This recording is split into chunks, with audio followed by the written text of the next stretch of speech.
कनकगिरी सिद्धपीठरे भव्य मेला टांगी चौद्वार ब्लॉक अंतर्गत कन्हैपुर ग्राम पंचायत अंतर्गत कनकगिरी सिद्धपीठरे भव्य मेला अनुष्ठित होइथिला।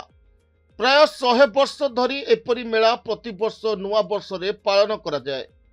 प्राय 10,000 रु अधिक लोक एही मेला को देखिबा को आसीथांती। এই অবসরে টাঙ্গী সালেপুর বিধায়ক প্রশান্ত বেহেরা এবং অরিন্দম রায় যোগদান করে নিজের মত প্রকাশ করেছিলেন।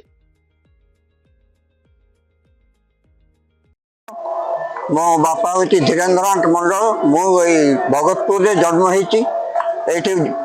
मो बड़ बापा पाखे रोली कनकगिरी मठ हूँ आजिका नुआ नुहे 5 वर्ष बयस मुझे मठ पाखे आसी खेला खेल एमती करे बुढ़ा भी आसे मो सांगे जोग हुए से बसी साधु सत मैंने आसती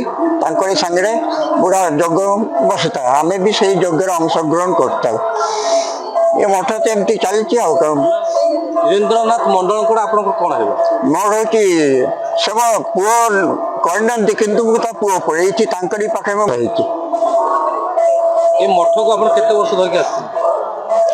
मु तो 5 वर्ष बयस अच्छी मठ विषय कौन कह मठ भीतर से ऊपर को पूरा तो जाइनी पूरा एमती जाती किंतु मठ से भीतर अधे जाती गुंफा जाके को आग को पर्यटन स्थली गोटे सिद्धपीठर मान्यता कौन दाबी करेंगे सरकार पाखे? हाँ सरकार पाखे आम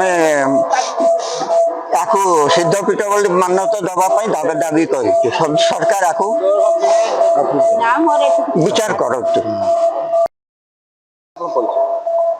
मो जगन्नाथ मंडल पुओ देवदीप मंडल मो जेजेबापा ना हूँ धीरेन्द्रनाथ मंडल।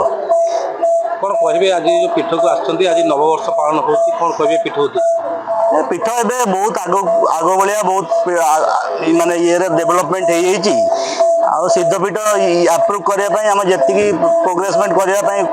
चाहूँ से कौन आगामी दिन आप कौन पदक्षेप रहे पीठ को उन्नति करना टूरिस्ट स्पॉट गोटे भल जमी सब लोक आसी सब ठाकुर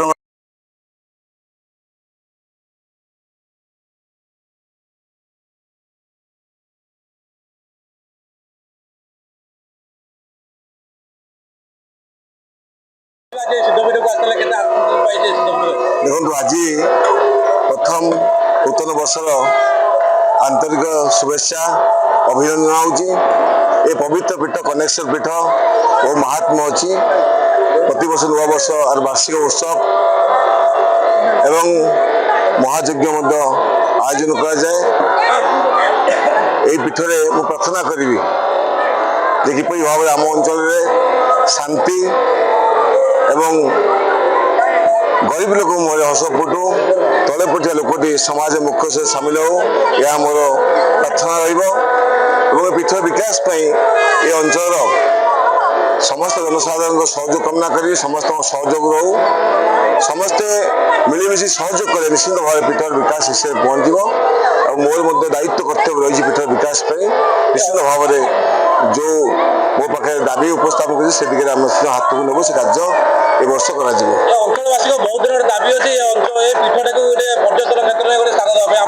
दिगरे बर्तमान सरकार पाखे दाबी उपस्थापन पर्यटन क्षेत्र मान्यता पाइबा पीठर हक अच्छी समस्त सुविधा सुजोग अच्छी सरकार मुझे भावुँ निश्चित भाव में ए दाबी प्रति कर्णपात करेंगे निश्चित भाव पर्यटन मान्यता पाइबे।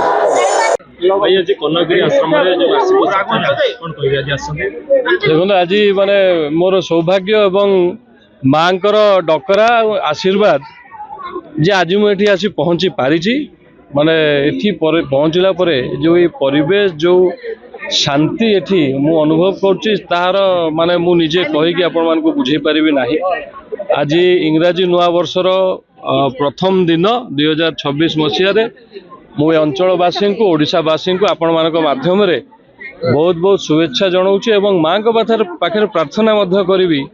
जे सुख समृद्धि आम समस्त जीवन में आनी दिंतु एवं आम समस्ते मिलमिशि आगामी दिन में एकाठी होई अंचलर काम केमती हम ये अंचलवासी ସବୁ ସୁବିଧା କେମିତି ହେବ ତା ପାଇଁ ଆମେ ପ୍ରତିଜ୍ଞାବଦ୍ଧ ଆଜି ହବୁ ସମସ୍ତେ। ଭାଇ ସ୍ଥାନୀୟ ଅଞ୍ଚଳର ଦାବି ରହିଛି ଯେ ପୀଠକୁ ପର୍ଯ୍ୟଟନ ସ୍ଥଳୀର ମାନ୍ୟତା ପାଇଁ। ନିଶ୍ଚିତ ଭାବରେ ଏ କଥା ମୋ ପାଖରେ ବି ପହଞ୍ଚିଛି। ମୁଁ ଆମର କମିଟିର ସମସ୍ତ ମେମ୍ବର ସାଙ୍ଗରେ ଆଲୋଚନା ମଧ୍ୟ କରିଛି ଏବଂ ଆଜି ଦିନ ସରିଗଲା ପରେ ଆମେ ସମସ୍ତେ ମିଶି ୟାକୁ ଆମେ ଟୁରିଜିମରେ କେମିତି କ'ଣ ହେବ ଆମେ ତାର ଚେଷ୍ଟା ମଧ୍ୟ କରିବୁ। ଆଜ୍ଞା ବହୁତ ବହୁତ ଧନ୍ୟବାଦ ଆପଣମାନଙ୍କୁ। टांगी चौद्वार लिंगराज पंडा रिपोर्ट हर्षिका मीडिया।